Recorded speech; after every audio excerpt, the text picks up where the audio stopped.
अब बात ईरान की, जहां पर हमला होने में हो रही देरी पर सवाल उठ रहे हैं। डोनाल्ड ट्रंप ने 2 दिन पहले कहा था कि ईरान के लोगों, प्रदर्शन जारी रखो, अमेरिकी मदद आने वाली है। 48 घंटे से ज्यादा बीत गए हैं, लेकिन अमेरिका की तरफ से कुछ नहीं हुआ।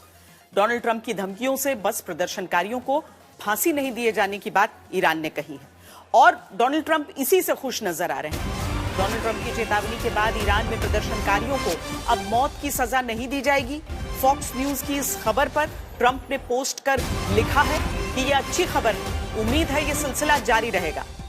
डोनाल्ड ट्रंप ईरान में फांसी रुकवाने को का अपनी आदत के मुताबिक श्रेय ले रहे हैं, लेकिन सवाल ईरान में प्रदर्शनकारियों को बचाने के लिए अमेरिकी मदद खबरदार करता सवाल यह है कि क्या ट्रंप का मन कहीं बदल तो नहीं गया है।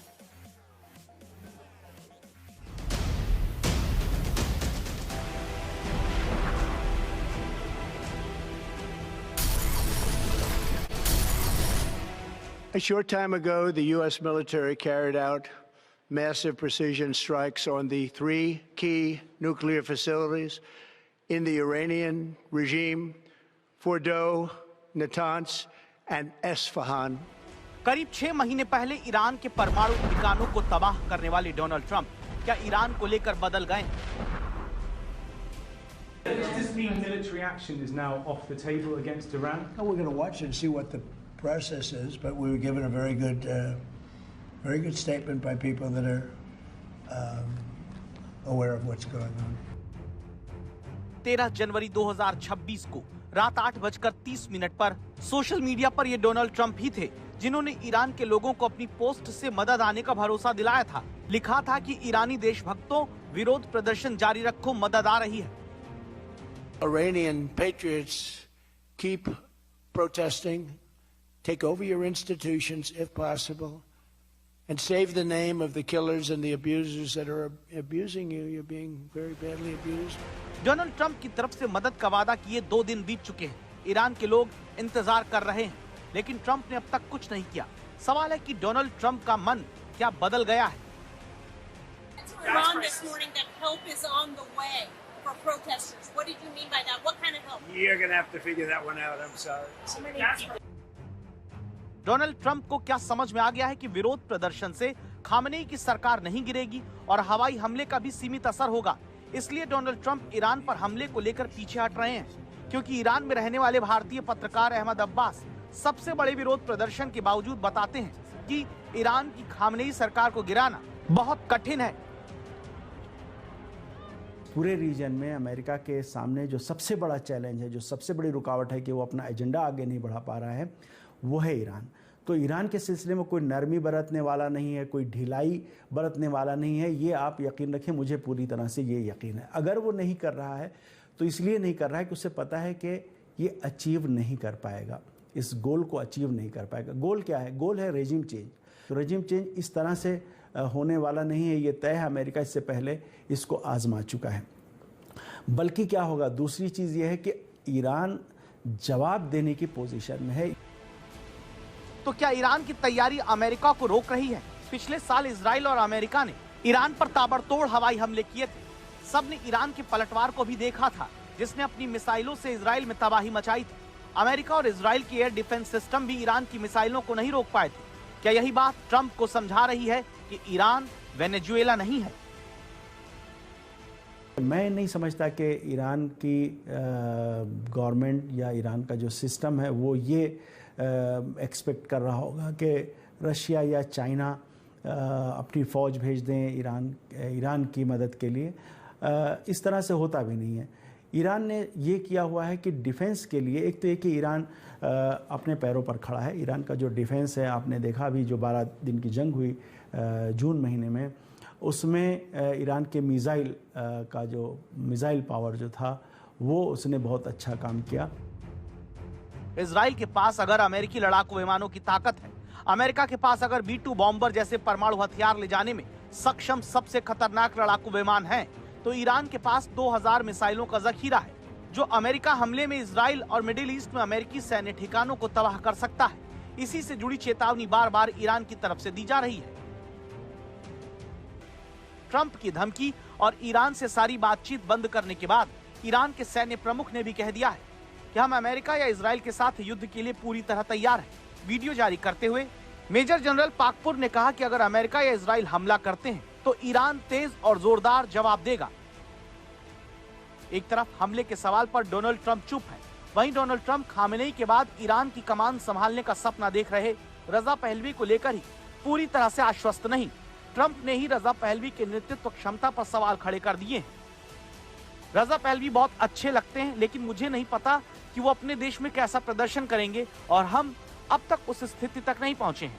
मुझे नहीं पता कि उनका देश उनके नेतृत्व को स्वीकार करेगा या नहीं, और अगर ये स्वीकार कर लेते हैं तो मुझे कोई आपत्ति नहीं होगी। सवाल है कि इतने बड़े विरोध प्रदर्शन और अमेरिकी दबाव के बावजूद खामेनेई का मजबूत दिखना ट्रंप को पैर पीछे खींचने के लिए मजबूर कर रहा है। आर्थिक हालात ये होने के बावजूद ये है कि ईरान में जो इंस्टीट्यूशंस अपना काम कर रहे हैं, मेडिकल डिपार्टमेंट अपना काम बहुत अच्छे से कर रहा है। ईरान में कोई भी नागरिक ऐसा नहीं है जो मेडिकल इंश्योरेंस कवरेज से बाहर हो, हर एक को कवर किया गया है। सबसे बड़ी बात यह कि ट्रंप ईरान में प्रदर्शनकारियों के मारे जाने और इरफान सुल्तानी की फांसी रोके जाने से ही संतुष्ट दिखाई दे रहे हैं। We've been told that the killing in Iran is stopping. It's stopping. And there's no plan for executions or an execution or executions. So I've been told that on good authority. We'll find out about it. सबसे बड़ी बात यह है कि America को Iran पर हमला करने से उसके सहयोगी ही रोकते दिख रहे हैं।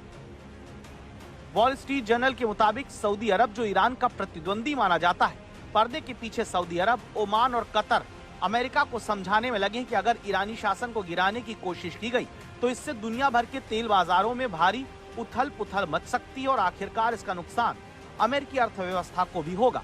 इन देशों को सबसे ज्यादा चिंता पूरे मिडिल ईस्ट में अस्थिरता फैलने को लेकर है, क्योंकि ईरान हमले की सूरत में अपने प्रॉक्सी के जरिए पूरे मिडिल ईस्ट में अमेरिका और उसके दोस्तों पर हमले करवा सकता है। लेबनान, इराक, यमन में हूती ईरान की मौजूदा सरकार के खतरे में आने पर हमले तेज कर सकते हैं। यही बात सऊदी अरब जैसे देशों को डरा रही है। सबसे बड़ी बात यह कि अगर ईरान में एक धर्मनिरपेक्ष और आधुनिक विचारों वाली सरकार अमेरिका की मदद से बनती है तो इसका असर पूरे क्षेत्र में फैलेगा, जो सऊदी अरब, कतर की सरकारों को मंजूर नहीं होगा। सवाल है कि क्या इन्हीं बातों ने अमेरिका का असमंजस बढ़ा दिया है या फिर ट्रंप चौंकाने के लिए जानबूझकर देरी कर रहे हैं। डोनाल्ड ट्रंप खुद नहीं जानते वो अगले पल क्या करेंगे, इसीलिए ईरान से लेकर मिडिल ईस्ट के सऊदी अरब, कतर, ओमान सब डरे हुए हैं। सब जानते हैं कि अमेरिका तक तो ईरान मिसाइल नहीं दाग पाएगा, इसीलिए वो अपना सारा गुस्सा उनके यहां अमेरिकी सैन्य ठिकानों पर निकालेगा, जिसकी चपेट में उनके नागरिक भी आएंगे। पूरे क्षेत्र का माहौल बिगड़ेगा। लेकिन सवाल यह है कि क्या ट्रंप मानेंगे? अमेरिकी एजेंसियां लगातार इस तरह की तस्वीर पेश करने का दावा करते नहीं थकती कि ईरान जल रहा है, लेकिन ईरान में रहने वाले पत्रकार बता रहे हैं कि तेहरान हो या फिर बाकी कोई भी शहर, ईरान में सब जगह शांति है। इस वक्त हमारे सामने जो हालात हैं वो ये हैं कि हालिया प्रोटेस्ट और उसके बाद जो दंगे हुए या फिर आतंकी घटनाएं हुई, उनमें जो लोग मारे गए उनका अंतिम संस्कार हो रहा है। और एक्चुअली 14 जनवरी को यानी कल अंतिम संस्कार किया गया। इसमें 100 के करीब सिक्योरिटी फोर्सेस के लोग थे जो इसमें शहीद हुए इन घटनाओं में। ईरान में विरोध का थमना अमेरिका के लिए बुरी खबर है, क्योंकि अब खामेनेई को हटाने के लिए ही अमेरिका को हमला करना ही होगा।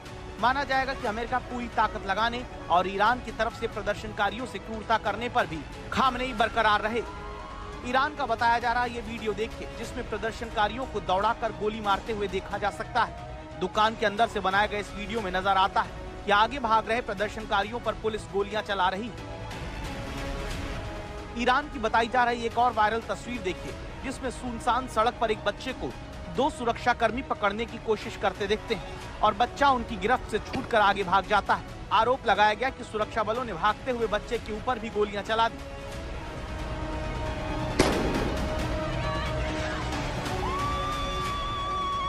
एक और तस्वीर जो वायरल है, उसमें अस्पताल के अंदर गोलियां चलने की आवाज सुनाई पड़ रही है। सुरक्षाकर्मी जब अस्पताल में दाखिल होते हैं तो वहां भगदड़ मच जाती है। ये तस्वीर इमाम खामेनेई अस्पताल की बताई जाती है, जहां दरवाजा तोड़कर सुरक्षाकर्मियों ने अस्पताल में छापे मारे थे। एक दूसरी तस्वीर में गली में पत्थरबाजी करके भाग रहे प्रदर्शनकारियों पर बाइक सवार सुरक्षा बलों की तरफ से गोली चलाने की तस्वीर भी नजर आ रही है। इन तमाम उपद्रवों और हिंसक झड़पों के बीच ईरान सरकार की ओर से दावा किया गया कि सुरक्षा बलों ने जिन लोगों पर गोलियां चलाई, दरअसल वो पुलिस के जवानों को पकड़कर जिंदा जला रहे थे। ईरान आरोप लगा रहा है कि प्रदर्शन के बहाने विदेशी साजिश के तहत हमलावरों को हथियार देकर भेजा गया, जो ज्यादा से ज्यादा लोगों को मारना चाहते थे। उंगलियां अमेरिका और इजराइल पर उठ रही हैं, जो इससे पहले भी इस तरह के विरोध प्रदर्शन के पीछे रहे हैं। अमेरिका की मुसीबत यह है कि अगर ये बात ईरान में फैल गई तो इससे खामनेई को लेकर विरोध कमजोर होगा।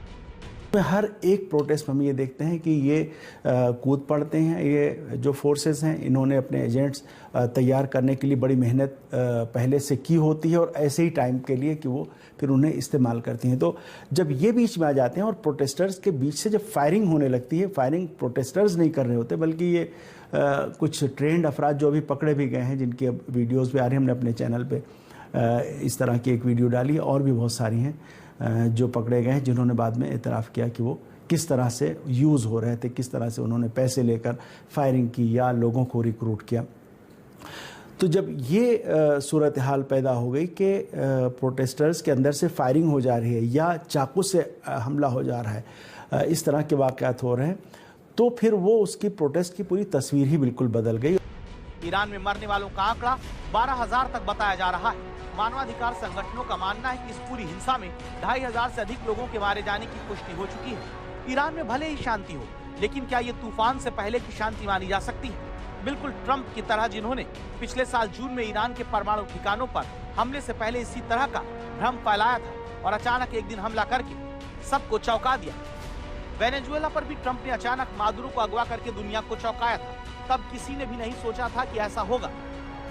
Last night and early today, at my direction, the United States Armed Forces conducted an extraordinary military operation in the capital of Venezuela.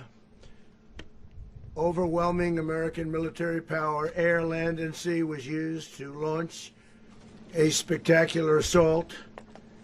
And it was an assault like people have not seen since World War II. It was a force against a heavily fortified military fortress in the heart of Caracas to bring outlaw dictator Nicolas Maduro to justice. Trump भले ही चुप हो, लेकिन अमेरिकी सेना की तैयारियां कुछ अलग ही कहानी बयां करती हैं। अमेरिका का ईरान पर हमला तय, इस तरह के दावे अमेरिकी सेना की तरफ से आ रहे संकेतों से मिलते हैं। समंदर में अमेरिकी नौसेना की बढ़ती हलचल हमले का सबसे बड़ा संकेत है।